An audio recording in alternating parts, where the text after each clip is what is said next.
Now, sometimes you may notice that the enemy may come and do some weird maneuver and get in front of your car.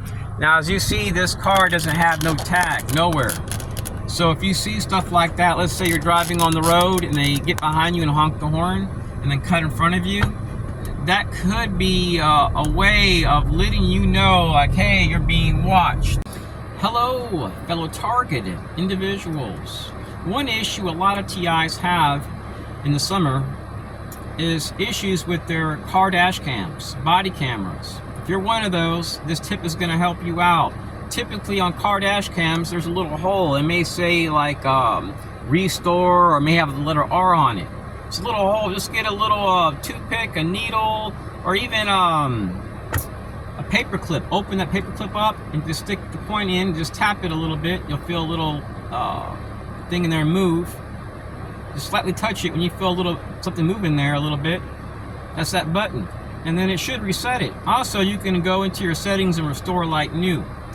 So in the summer, it gets so hot, especially like in Phoenix, Arizona, Florida, that it can overheat these things. So have some extra SD cards handy if you're a TI and you're being targeted in your community. Also, I encourage TIs to always carry a body camera. For years, I always wore a big body camera on my side that typically a police officer would use. But now I'm resorting to utilizing smaller ones, which are just as good. You just may need to have 2 or 3 extra on the side to be able to record when you're going out throughout the day. And the good thing about these is some of them go right into your computer, or if you have an adapter, you can plug them up even to your phone, which is useful. So you can extract your files really quick. And the good thing about these, you just push them up and press the button and you're recording, just like that. They even have, this one has the lanyard thing I can put on with the lanyard, and I can walk and be recording. Or I could simply do this right here, and while I'm shopping, I'm recording the entire time.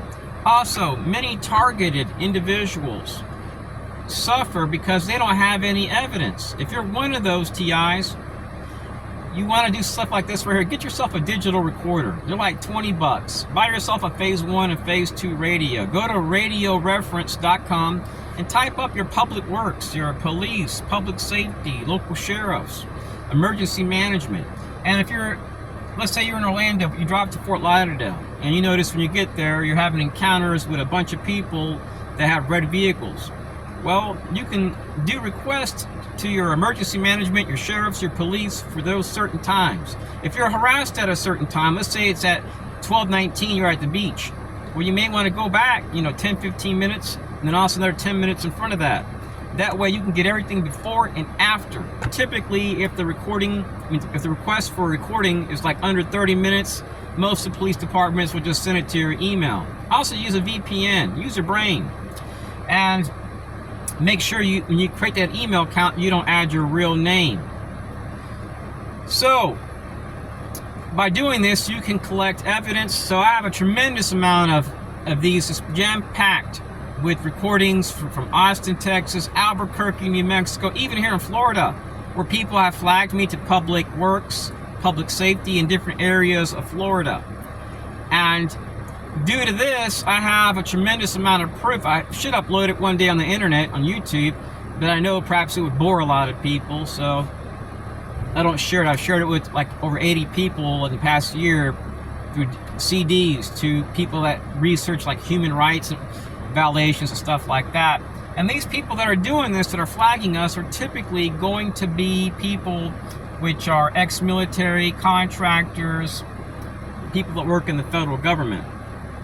If you're a TI, you may notice stuff like what I'm about to share here in a moment.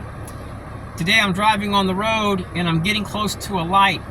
There's like maybe 50 feet from me to the light, and this lady, she's behind me, cuts in front of me and goes like this right here, right at the light.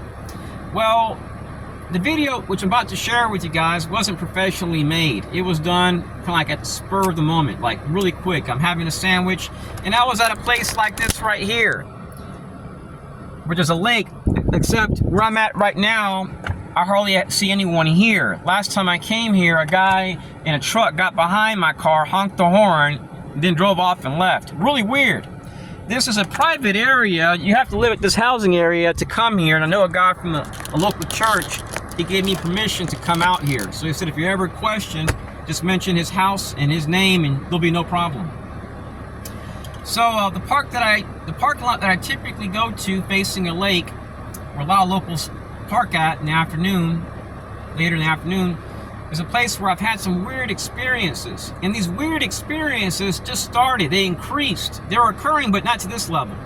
And it started after doing a records request with the local public safety and the local city hall. So the very next week after that request, just a few days later, a car gets behind my vehicle and the guy's Hispanic. And the records request is concerning a house on my street owned by the city, where 2 other local city commissioners have lived, and there's one guy living there that's a defense contractor and a retiree. So I was surrounded by these people on my street that are all veterans. They say they're doing community policing. So what's interesting is that after doing this request, a records request for his address through the city and police, a car gets behind me, flashes its lights intensely, non-stop, parks next to me. Then another guy does the same exact thing, and I'm going to share the tag. So yesterday I go there again as an experiment to see what would happen. And something interesting occurred.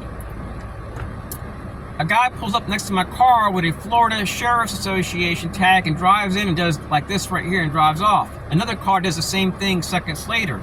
While the entire time there's a car off to the side and the guy staring at me intensely, looking right at me. Made me feel uncomfortable. Instead of all the cars were parked straight in, he's parked on the side just looking right at me, facing my vehicle. And when these cars did that, I left and he left too and cut right in front of my vehicle. Kind of like the incident that I had today with this lady. I'm about to share a clip here in a moment. So could it be that when you're investigating, these people make their presence known because they want to protect their stakeholders? So first we got Florida Sheriff's Association. Then we have a car with no tag, likely FBI or police. So you never know. So sometimes our enemies will expose themselves to protect their stakeholders. So if you want to send up red flags, do records request. Now it will never hurt this guy. I've been living on this street for 5 years. Every day I pass by his house, I have to exit the residential area where I live at. So I respect him and his family. I wish the Holy Spirit will bless them exceedingly and abundantly above all that I ask or think according to God's promises. I have no issue with this guy. I just want to know who his ties are, to see if he's tied to the FBI or a certain group, so I can show a pattern and a practice that exists state by state. Because I've dealt with a lot of weird stuff, like based on street theater. And when I used to live in Texas, no joke, I would see odd stuff. Like, let me give you an example. Let's say you're driving on the road and you're getting to the front entrance of where you live at, and you have a guy wearing orange shoes, orange shorts, walking this way, one walking that way. They do street theater. I've seen FBI agents dropped out of vehicles. And I can prove they work at the local FBI office in Austin doing odd stuff. Street theater. Things to cause people to be in a state of fear. And their stakeholders, guess what? They will go along with it, fellow TIs. Another car here. And you may notice there's a car right there behind 2 cars. So what I like to do, if I suspect that I'm being watched, let's say I pull up in here and this guy, he punked his horn before those other 2 cars got here. He's been posted up.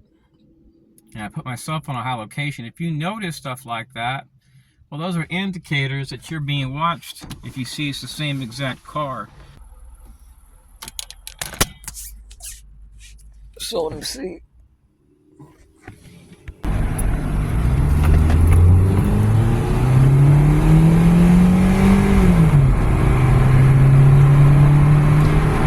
Now I've noticed something unusual, fellow TIs.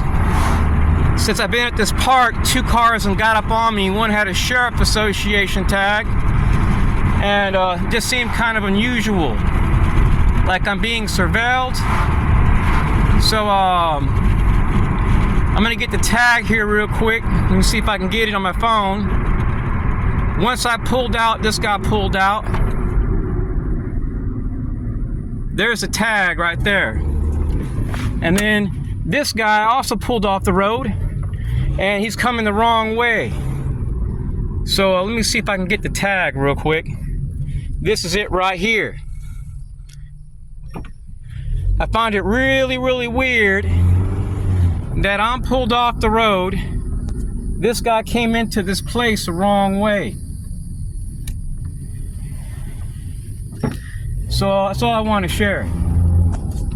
Oh, hold on a second. This is the entrance. So that car that came in the wrong way came in here because these people got behind my car like they were doing some type of surveillance.